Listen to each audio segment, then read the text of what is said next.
خوش آنان که در گهواره مردند، نبوی غم از این دنیای فانی بردند.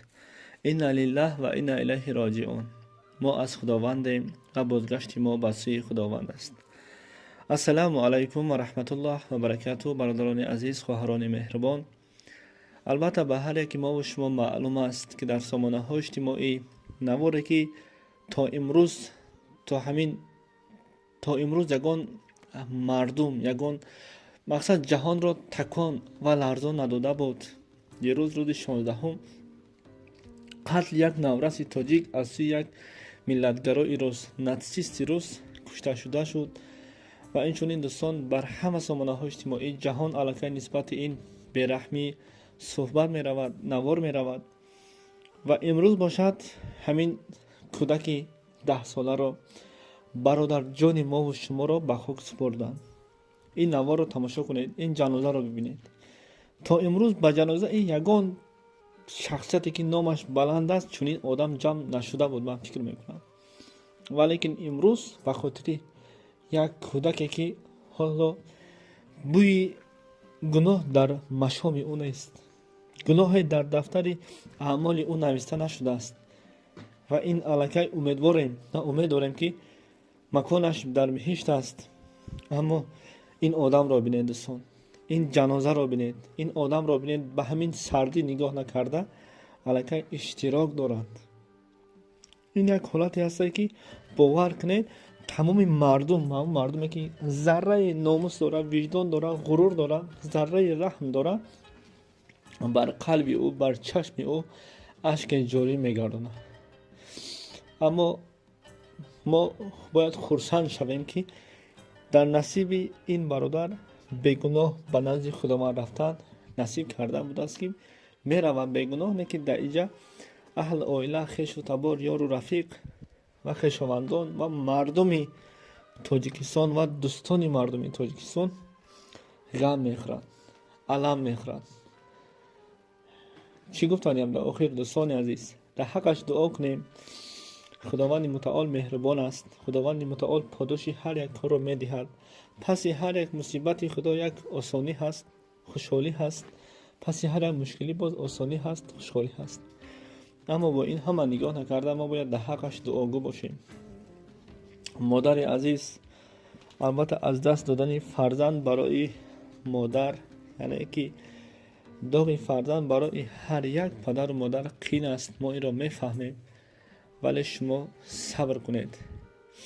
ما همیشه دعا میکنیم یا پروردگارا از ما راضی باش، از ما راضی باش. آیا ما از خداوند راضی هستیم؟ چگونه باید ما از خداوند راضی باشیم؟ به همین گونه تقدیرهای داده شکرگزار باشیم. این یک قسمت در ما و شما هست و قسمت بر مردم تاجیکستان هست که امروز حتی آسمان برای این دادرچه ما و شما گریه دارد. آسمان چه جایی گریه این ما و شما عیب و شرم است؟ همین انسانی که وقتی چگونه که گفتم ذره غرور و رحم و شفقت در دلش باشد، البته دیدن همون نواری که هنگام گریختن بینید که به نام پدرش رو دادن گفته میگریزد. تکیهگاه ما و شما پدر است که این برادر پدر نداشته است، می رود به نزد پدرش. این دستنگر در روز قیامت است، اگر با اون شرطی که داد و فیغان و سخنهای ناجایی که غضب خدا را می آورد نگویند.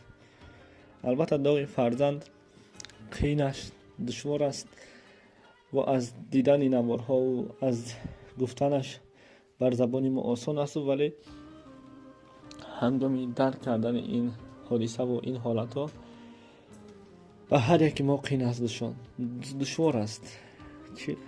همیشه دیگر نگون سخن من ندارم در این باره.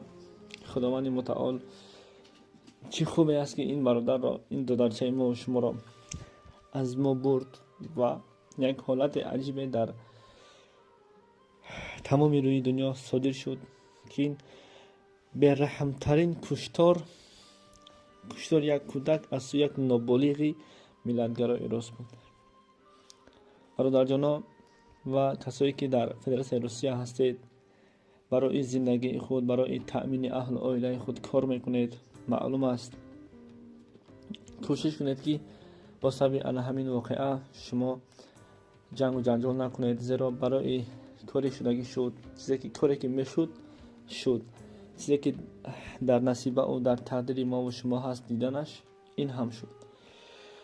аллоҳ ёру мададкори шумо бошад. дӯстон, сабр кунед, кори худро давом диҳед ва барои як коре ки дар тақдири ҳар яки мову шумо ҳаст дидан марг дар куҷое бошад мебинем ва доғ бар дигар мардуми муҳоҷир нагузоред.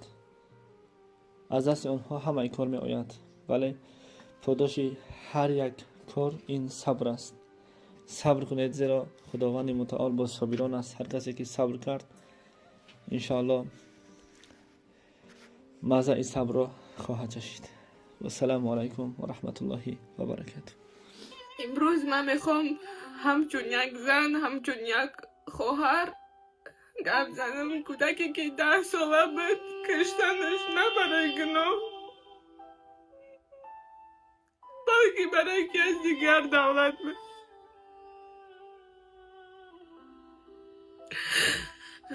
агар имрӯз мо хаб кунем, шояд фардо як кӯдаки дигарам ҳамин хел кунанд. ичи дунё шидаи ки кӯдакон қурбони нафрати калонсолон шидиянд. кӯдакон бо нафрат ба дунё намеоянд. роҳат шод бош, фариштаи хурдакаки мо. Когда кажется, что мир перевернулся с ног на голову. Сейчас читала комментарий, где 10-летний подросток бил мальчика-таджика. И у меня волосы дыбом встают от того, как люди рассуждают, что он таджик, что вспомнили Крокус. Какая разница, какой национальности. И удивляюсь все дальше и дальше. И ты знаешь, что от неадекватных людей могут пострадать твои дети в любой момент. От этого становится страшно. От этого очень становится страшно. Люди, где ваше милосердие? Хочется спросить. Сейчас увидела видео матери, которая оплакивает ребенка своего, погибшего в Одинцовской школе, 4 класс. И хочу сказать каждому придурку, который при детях говорит слово чурка, черномазый, тхачек и все прочее: вы абсолютные твари и нелюди. И ваши дети слушают ваш этот взрослый, необузданный, жесткий, ублюдочный трёп.